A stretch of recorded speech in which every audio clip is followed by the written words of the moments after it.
Добрый день, уважаемые члены жюри. Меня зовут Том Кисевели. Я ученик 6 класса английской СОЖ номер 1 имени Короленко. Тема моей работы — использование образовательной сервиса learningapps.org для создания интерактивных приложений для дистанционных уроков.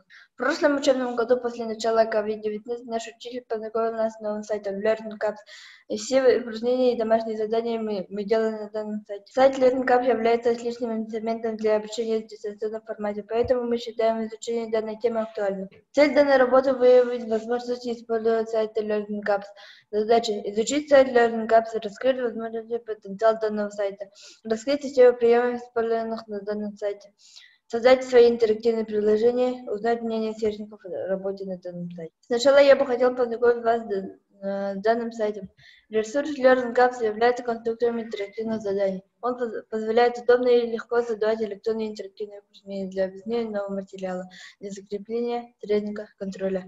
Сервис бесплатный как для создания, так и для использования готовых упражнений. Созданные в данном сервисе работы можно опубликовать на своих сайтах, отправлять ссылки сверстникам, делиться в социальных сетях и сохранять в коллекциях сайта. Для своей работы по этой теме я создал более 25 интерактивных приложений по английскому языку на темы flags and courses, free time, family, school subjects, categories of animals и так далее.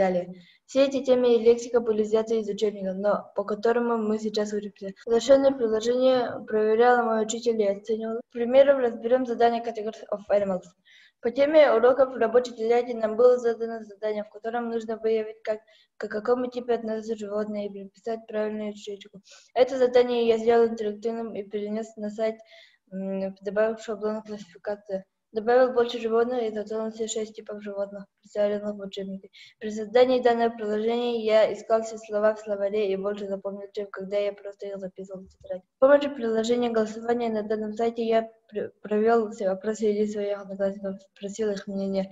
По результатам голосования можно понять, что большинству учащихся нравится работать на данном сайте. Использование сервиса learningapps.org позволяет создать яркие интерактивные задания, которые можно использовать в обучении не только на английском языке, но и на других предметах тоже. Использование сервисов в сети интернет в процессе обучения вызывает повышенный интерес и усиливает мотивацию обучения, так как создает возможность доступа к свежей информации. Сочетание цвета, мультипликации, музыки, звуковой речи, диалога с источником знаний. Мне очень нравится работать на данном сайте. В дальнейшем мы планируем расширить копилку упражнений и разработать свою систему оценивания на данном сайте. Спасибо за внимание.